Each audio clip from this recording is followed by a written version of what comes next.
Bonjour à toutes et à tous. Je vais essayer de parler parce que c'est tout simplement ma nature en fait. Si je parle pas doucement, je sais pas parler.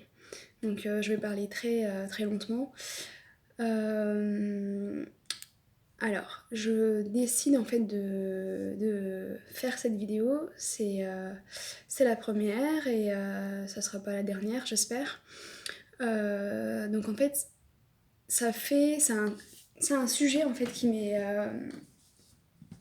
c'est un sujet qui m'est né, qui m'est venu à l'esprit quand il y a 4 ans en arrière, quand j'étais à la première année de mes études. 4 ans, ouais. Et donc pourquoi il y a 4 ans en fait c'est que c'est simple, je vais vous expliquer ça rapidement, c'est que à l'époque j'étais en fac de droit et je suis partie en fait un an en Angleterre. Et donc c'était la première fois que je partais à l'étranger sur du long terme, donc loin de ma famille et de mes amis. Et du coup, ça m'avait. En fait, voilà, il y avait eu des choses chez moi qui se sont réveillées, comme le fait de penser à l'adoption. Et puis du coup, il y a certaines questions qui ont commencé à naître à l'époque, et j'ai eu envie en fait d'écrire à ce sujet. Et aussi, j'avais pensé à faire des vidéos parce que du coup, je vais faire les deux en fait. Parce que je trouve que c'est plus simple, c'est plus accessible aussi, ça va plus vite. Et pour cette première vidéo, en fait, je vais pas regarder la caméra, enfin, je vais pas regarder la caméra tout le temps parce que sinon, je vais pas réussir à parler. Pour cette première vidéo, je vais vous parler donc principalement de l'adoption. L'adoption, en fait, mais à travers mon histoire personnelle, sans pour autant rentrer dans ma vie privée. Euh, du coup, en fait, c'est à travers mon parcours que c'est mon expérience que je partage, mais c'est pour donner quelque chose d'instructif et, euh, et qui se partage. Et je ne me considère pas du tout comme un exemple ou quelqu'un qui a quelque chose d'exceptionnel à raconter, pas du tout. On est beaucoup de j'allais dire étrangers. Ça prouve que de ma tête, je me considère pas. Non, c'est une blague. Du coup, en fait, on est beaucoup adoptés à avoir, on va dire, des histoires les unes plus riches que les autres. C'est juste que voilà, certains n'ont pas forcément envie de les raconter et en tout cas, moi j'ai envie d'en faire quelque chose de. Voilà, j'ai envie d'en faire quelque chose. Euh, donc, dans cette vidéo, en fait, je vais essayer de. Comme c'est la première, je suis encore un peu. On va dire, ça se sent pas, mais je suis pas très sûre de moi. Mais en tout cas, les idées, elles sont là en fait. Parce que je vais aborder un point négatif et un point positif. Euh, je vais commencer par le point peut-être négatif. C'est que quand on est adopté, en fait, on se sent. Il y a quelque chose qui est fondamental et qui est incontournable, je pense qu'il est valable pour quasiment tous les adoptés. En fait, c'est le fait de se sentir déraciné. Et en fait, pour moi, de mon point de vue, et je peux accepter que d'autres aient des points de vue différents, je suis pas là pour dire que je détiens la raison ou que non, pas du tout. Moi, je suis là pour partager mon vécu et de dire les choses telles qu'elles sont. Parce qu'en fait, au final, c'est quelque chose qui est plus ou moins, on va dire, bon, bien sûr qu'il y a des échanges qui se font, mais c'est quelque chose qui passe, on va dire, pour, pour ce que c'est en fait. C'est quelque chose qui passe énormément sous silence, on va dire. Euh, du coup, je reviens à ce que je disais. L'adoption a, pour moi, deux points. Deux points, un négatif et un positif. Le point négatif, c'est que il y a un déracinement qui se fait en fait. un déracinement, peu importe l'âge que tu as en arrivant en France. Par exemple, moi je suis arrivée, j'avais 12 ans. Ça veut pas dire que pour autant je me suis pas sentie déracinée. Il y a aussi des enfants, des enfants enfin, des adultes qui ont été enfants qui arrivent beaucoup plus jeunes. Mon petit frère, lui, il est arrivé, il avait 3 ans et demi. Il est arrivé 3 ans et demi et en fait on a évolué, je pense, très différemment. Lui est beaucoup plus calme et même s'il a son caractère, moi je suis beaucoup plus, on va dire que, en tout cas quand on est arrivé à cette époque-là, moi j'ai été beaucoup plus révoltée. Et en fait ça c'est... Je parais calme comme ça, mais c'est quelque chose qui fait partie de moi en fait, il faut que je l'accepte. Et que du coup j'essaye aussi, d'où cette vidéo, d'où ces écrits, j'essaye de travailler ça en fait. C'est que moi je suis quelqu'un qui est de nature révoltée, même si j'ai des phases où je profite de la vie, je me prends pas la tête. Quand j'étais plus jeune, j'ai une période où je faisais la fête avec mes copines. Mais à la fois, j'ai un côté qui est très sauvage. C'est peut-être dû à mon vécu, ou c'est tout simplement ma nature. C'est que, ouais, je peux être imprévisible, révoltée, et on va dire que j'ai déjà eu des périodes où, oui, je fais des folies. C'est-à-dire que je suis capable de faire. Je pars toute seule et je vais faire une soirée et je rentre le lendemain et j'aurais fait des choses complètement absurdes. Bon, ça, c'est une période qui est plus ou moins, non, qui est carrément résolue depuis quelques mois. Mais voilà, je disais en fait qu'il y a le caractère de la personne. De mon point de vue, il y a l'inné d'une personne et il y a l'acquis. Et en fait, l'acquis vient du coup avec l'éducation, son environnement, et en fait, l'acquis peut avoir des, du négatif et du positif. Et c'est réciproque pour l'inné. Je pense, puis pareil, après il y a des personnes qui pensent qu'il n'y a pas d'inné, il n'y a que de l'acquis. Moi je pense qu'il y a un inné. Et l'inné en fait c'est quelque chose c'est des choses qu'on est, par exemple, lorsqu'on est artiste. Et que on a une certaine fibre, on va dire, artistique, une certaine sensibilité aux choses. Je pense que de mon point de vue c'est quelque chose d'inné, mais que l'éducation et l'acquis du coup peut influencer. Et en fait, l'adoption, je pense qu'elle agit en fait sur, du coup, sur, sur l'acquis, en fait. Elle agit sur l'acquis, du coup, que ce soit en positif ou en négatif. C'est-à-dire que, voilà, quand je prends mon cas, euh, quand j'étais en Afrique, on va dire que je crois que c'est ma nature, en fait. J'ai toujours été quelqu'un de très, très, très calme, qui peut se montrer hyper calme, et à la fois quelqu'un qui peut, genre, il suffit qu'il y ait un truc. Mais je pense qu'en fait, j'accumule, et que du coup, après, j'agis de la sorte. Et il y a une chose qui me insupporte, c'est l'injustice. C'est que, voilà, quand j'étais en Afrique, donc quand je vais dire en Afrique, non, l'Afrique c'est un continent, quand j'étais en Éthiopie ou à Djibouti, parce que du coup j'ai été entre les deux avant de venir ici, c'est que mon tempérament, si ma mémoire ne me joue pas des tours, c'est que j'avais tendance à être cette fille calme, mais qui à la fois, genre j'avais un truc à dire ou à faire, c'était fini quoi, il fallait se cacher. Et, euh, et en fait, on est arrivé en France, du coup, il y a eu l'acquis qui est arrivé, c'est-à-dire l'éducation que mes parents ont essayé de me donner. Et, euh, et ce qui fait que j'ai appris à parler français très rapidement. À l'école, il y a eu. Je vais pas rentrer dans les détails aujourd'hui, mais en tout cas, voilà, c'est comme s'il y avait eu deux personnes en fait. Qu'il y avait, on va dire, une Iftou, Lily, qui était à Djibouti, telle personne, et qu'en fait, cette même personne est arrivée en France, et qu'elle a eu une éducation, un papa, une maman, des frères qui ont été formidables. Et, euh, et après, il y a eu du coup. Donc, c'est comme si en fait la nouvelle Lily et. Je m'embrouille. Enfin, c'est la même personne, hein, mais en gros, c'est. Honnêtement, à apporter, c'est quelque chose qui peut. J'ai pas envie d'étaler ma vie. J'ai pas envie d'étaler ma vie, mais j'ai envie de partager mon expérience pour en faire quelque chose de peut-être beau et puis et d'instructive.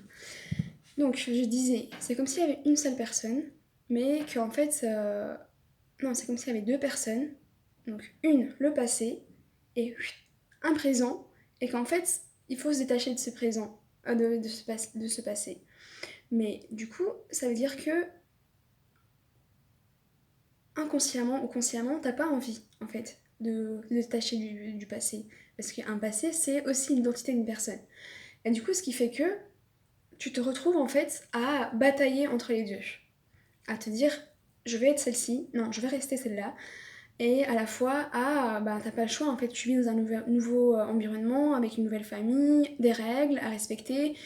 Et du coup, de mon point de vue, ce qui a été difficile, c'était ça, c'était les règles. Quand toutes les crises d'adolescence qu'il y a eu entre moi, que ce soit ma mère et mon père, c'était des choses basiques, des règles de vie qui, en fait, aujourd'hui me paraissent hyper simples, mais qui, à l'époque, étant donné que j'avais eu une autre éducation, une autre culture, ça rentrait pas dans ma tête. Tout simple. Lily, mets tes chaussons. Pour moi, ça me blessait. C'est non, je peux même pas marcher pieds nus, c'est pas possible. Dans ma tête, c'était, je piquais des crises parce qu'on me demandait de mettre des chaussons.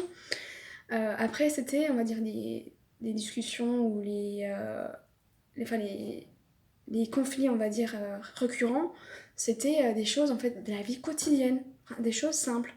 Mais du coup, en fait, ça, c'est un certain acquis quand t'es enfant, plus ou moins, et que tu viens d'arriver dans un nouveau pays. Et l'inné, ben, c'est ta nature, ton intérieur. Donc, si je vous parle de mon inné, moi, je pense que c'est que j'ai une certaine... Non, j'ai même énormément de sensibilité aux choses. Euh, mais que je les ai pas toujours écoutées, en fait. Je vais avoir des périodes où je suis beaucoup plus sensible que d'autres. Moi, je pars du principe où on est humain avant tout et que de ce fait, on est, je sais pas, à peu près 7 milliards d'humains. Et je pense que chaque personne est différente en fait de l'autre, même si on a un système d'éducation et qui fait que on s'adapte à son environnement. Mais du coup, ce qui fait que je reviens à ce que... Ouais, je m'embrouille. Du coup, je disais, voilà, mon inné à moi, c'est que je suis très sensible, je ne m'écoute pas par contre, mais je peux faire des belles choses comme je peux faire des choses absurdes et peu, qui m'importent peu.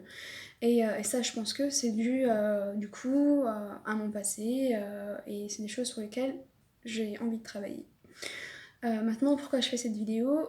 Je vais pas vous parler, bien évidemment, que de moi, mais pour qu'elle soit utile, c'est que moi, l'adoption, honnêtement, même si j'ai une belle vie, entre guillemets, par rapport à certaines personnes qui peuvent, voilà, des personnes qui vivent sous des guerres ou des choses, on va dire, beaucoup plus tristes.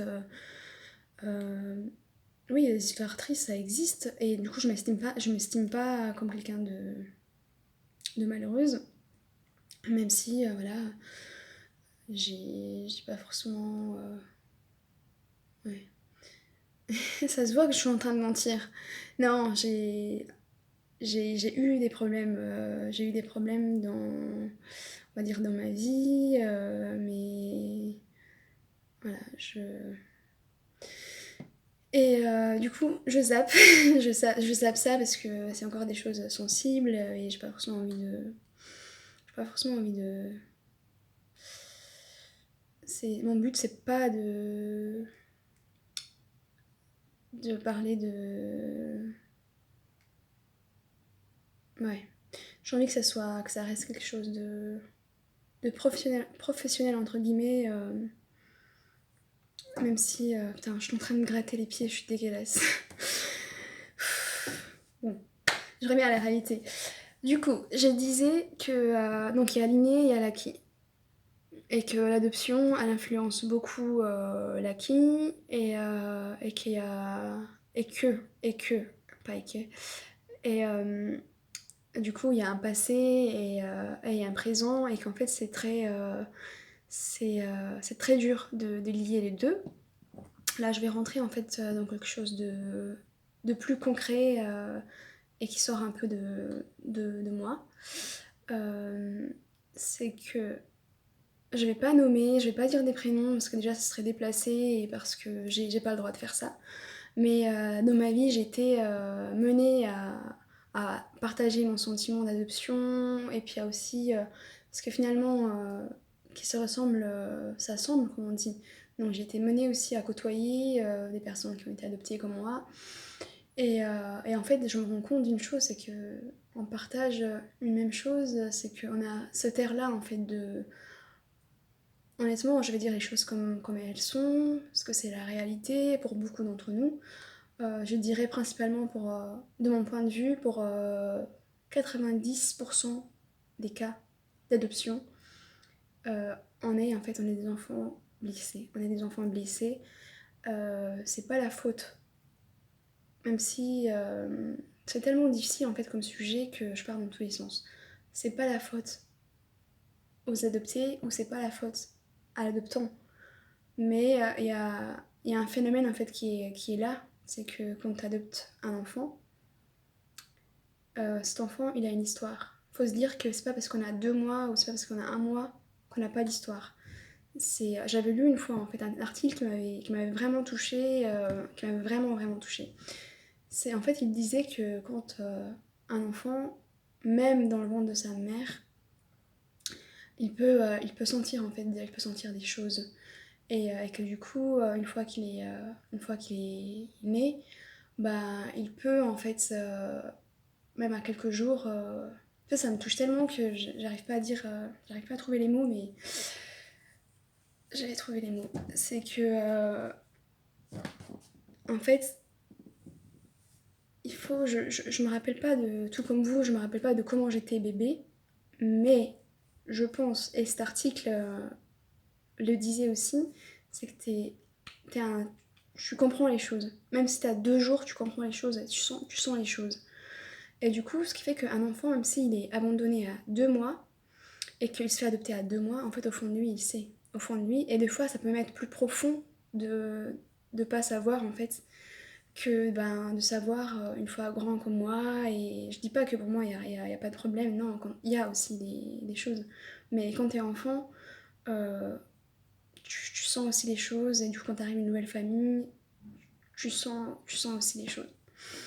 Et du coup, je disais, ce qui passe en fait pratiquement sous silence général, même s'il y a des personnes qui travaillent, voilà, je vais faire une petite parenthèse pour parler d'une association toute nouvelle qui a un an, qui est sur Paris, donc qui s'appelle France Ethiopia Association. C'est des adoptés en fait qui essaient de échanger justement, principalement concernant l'adoption.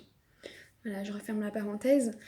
Je disais en fait que pour 90% des cas des adoptés, je suis désolée, je vais être honnête, je vais même arrêter de me mentir à moi-même, c'est qu'on va pas bien. On va pas bien, enfin moi en tout cas,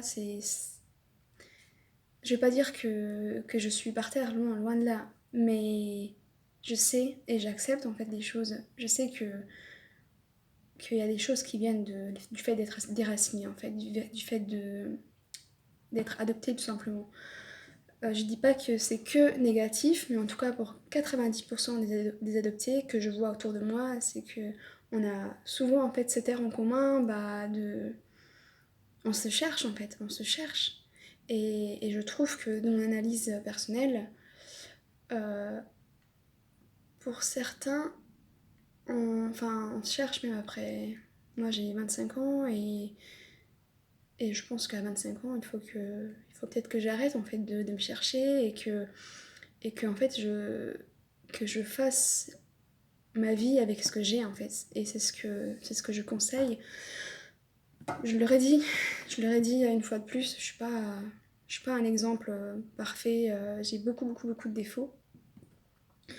Mais en tout cas, pour les personnes qui me connaissent, j'échange avec des amis adoptés, même à distance, des filles que je connais maintenant depuis une dizaine d'années. Et puis des filles que je connais aussi de l'orphelinat, et malgré quoi qu'il en soit, malgré la distance, on reste une famille. Et du coup, voilà, ça nous arrive d'échanger. Et le constat est le même en fait, c'est que on a quelque chose qui, je vais pas dire brisé, mais qui est pas tout à fait là en fait. Et je pense qu'en tant qu'enfant adopté, c'est un truc qui doit se travailler en fait. De, ouais, de trouver sa propre je cherche son propre but, voilà, son but. En tout cas, moi, le mien, je l'ai plus ou moins depuis quand, à vrai dire, depuis que je suis arrivée en France, en fait. Dès que j'ai su parler un peu français, déjà à l'époque, je disais, moi, je veux faire un bac L, moi, je veux faire de la littérature, j'ai envie d'écrire, j'ai envie de... Enfin, voilà. Et là, petit à petit, bah, j'ai envie de sortir de ça, d'arrêter de vouloir, mais de faire en fait des choses. D'où ben, je fais cette vidéo spontanée où je donne mon point de vue sur l'adoption. Voilà, je refais un... Comme je suis partie un peu dans tous les sens, je résume tout ça. Donc pour moi, l'adoption, elle a deux points. Un point négatif et un point positif. Le point positif, c'est le fait d'avoir une famille, d'avoir la chance de pouvoir faire quelque chose de nouveau, surtout quand on est grand, quelque chose de nouveau et d'avoir une nouvelle vie en fait, entre guillemets. Et il y a aussi le point négatif, et les deux ils sont liés en fait. Le point négatif, c'est le déracinement. Le déracinement, c'est quelque chose de fatal, qui est là et qui sera toujours là, mais il faut apprendre à vivre avec. Et, euh, et puis du coup, je crois que j'ai... En tout cas, j'ai dit ce que je voulais dire aujourd'hui, même si ça part un peu dans tous les sens. Euh, voilà, dans les futures vidéos, j'aimerais avoir de la réflexion, parce que même si ça se voit pas, parce que je fais souvent la conne. Euh, Pardon, j'ai dit un gros mot. Si ma mère elle regarde la vidéo, elle va me faire la réflexion. Du coup, je disais, j'aimerais en fait voilà, réfléchir, aborder des thèmes de la vie quotidienne en vidéo et aussi en écrit. Voilà, là c'est le début. Mais petit à petit, je vous ferai part de mon ressenti, des choses qui m'entourent. Parce que voilà, j'ai en fait, on va dire, une certaine sensibilité que j'exploite mal, malheureusement. C'est que je ressens les choses, je vois des choses autour de moi. euh, et puis du coup, parfois j'ai tendance à passer à côté et c'est des choses que j'ai plus envie de faire en fait. J'ai envie réellement de d'exploiter ça, ma sensibilité, et d'en faire quelque chose d'instructif et quelque chose qui pourrait être beau en fait. Parce que comme je l'ai dit plus tôt, je pense que c'est dû à mon histoire et c'est dû aussi à beaucoup d'autres choses. C'est que je suis quelqu'un qui peut faire des belles choses, vraiment, et qui peut être aussi très gentil avec les gens, mais qui à la fois qui peut être qui pourrait être en fait on va dire un peu je me connais, j'ai la chance de me connaître en fait, parce que j'ai tendance à foncer, à faire des choses, et après en fait à réfléchir, et j'ai cette chance j'ai cette chance de pouvoir en fait, on va dire, de toujours réfléchir, de toujours vouloir réfléchir en fait, toujours. Et ça, du coup, je vais essayer voilà, d'en faire quelque chose. Je suis fatiguée à force d'avoir autant parlé. J'ai envie de boire de l'eau. Du coup, voilà, cette vidéo elle fait 25 minutes. Et je vais essayer de... Je savais dès le début que ça allait être des vidéos longues. En tout cas, merci beaucoup de m'avoir écouté. Et je vais essayer de faire ça régulièrement et de vous raconter par la suite des choses qui pourraient être plus marrantes. Pas parler tout le temps que des choses négatives. Voilà. Restez avec moi et je vous dis à très bientôt.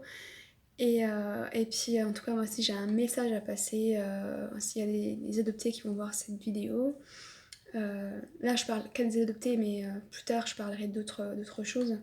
C'est que voilà, croyez en vous, Ah oui, il y a un truc que j'ai oublié. C'est que nous, les adoptés, quand on est entre nous, honnêtement, les gars, je vais être honnête avec vous. Même si certaines ou certains, après avoir vu la vidéo, vont peut-être me juger, mais je m'en fous réellement. Je trouve que nous, les adoptés, les uns pour les autres, une fois qu'on est, j'ai fait l'expérience, une fois, deux fois, trois fois, et dans plusieurs villes différentes, de voir des adoptés, c'est qu'on s'apporte, on pourrait être très très aimants l'un envers l'autre, mais à la fois, je parle aussi de moi, à la fois très destructeurs les uns pour les autres, dans le sens où en fait, bah c'est simple. Ça, du coup la vidéo elle est pas finie. Ça, je pense que c'est aussi, en fait, quand on met, c'est comme une classe. Si on prend les, on va dire les meilleurs élèves et qu'on les met ensemble, bah forcément ils vont faire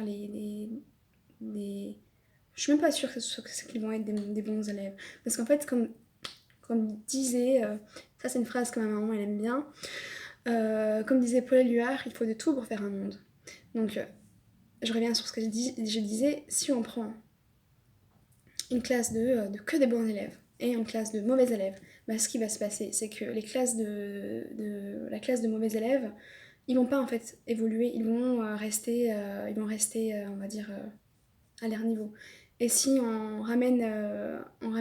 si on prend bah, les bons élèves et qu'on les met ensemble, bah, ça va peut-être donner une classe qui va stagner en fait. Parce que si on mélange bah, les mauvais élèves et les bons élèves, et de toute façon je pense pas qu'il y ait de réels mauvais élèves, mais c'est juste une caricature pour qu'on comprenne bien, bah il va y avoir... non, c'est parce que... Pardon. Du coup si on mélange on va dire les deux, ben ça pourrait en fait donner... ça donne même quelque chose qui est plus construit. Dans le sens où bah, en fait, les deux parties vont s'apporter des choses, le bon comme le mauvais. Et bah, je trouve que chez les adoptés, c'est la même chose. Nous, les adoptés, je trouve que on est. euh, je fais attention à ce que je dis, parce que j'ai envie de blesser personne et je peux avoir des problèmes. C'est que on a tendance à. En fait, on n'est pas bons les uns pour les autres. Honnêtement, on n'est pas bons les uns pour les autres. C'est que, c'est une fois de plus, je parle pas de, par exemple, des adoptés grands que je connais avec qui ça se passe relativement bien. Mais en tout cas, les gens de mon âge que j'ai pu fréquenter, on se tire vers le bas. On se tire vers le bas dans le sens où je dis pas que j'ai raison et que ce que je raconte est le meilleur point de vue. Mais en tout cas, c'est mon expérience personnelle, je l'ai dit, je fais des erreurs, comme voilà, pas forcément de faire confiance ou de faire des choses de travers. Mais en tout cas, il se trouve que là, on sent que je parle d'expérience proche. En tout cas, je trouve que nous, les adoptés, on se tire pas vers le haut. On se tire pas vers le haut parce que dans le sens où dès qu'on peut se critiquer, on va le faire. Dès que j'essaye de prendre sur moi, de pas rabaisser les personnes avec qui j'ai pu vivre ou quoi, mais les adoptés, sérieusement, je trouve que des fois on abuse les uns envers les autres. Voilà, on abuse les uns envers les autres. Je vais pas rentrer dans les détails, mais de toute façon, c'est des choses qui sont là et qui sont visibles et je suis pas la seule à le voir, je pense. Mais ouais, en tout cas, on a du boulot. On a du boulot. Et pour aujourd'hui, j'ai fini, je pense, même si j'ai déjà plus ou moins commencé à faire un au revoir. Euh, voilà, merci de m'avoir écouté et je vais essayer d'apporter des choses utiles, des choses constructives qui ont faire du bien à moi et aussi aux autres. Et puis voilà, j'en dis pas plus pour le moment, je vous fais des gros bisous et j'espère à très bientôt. Au revoir.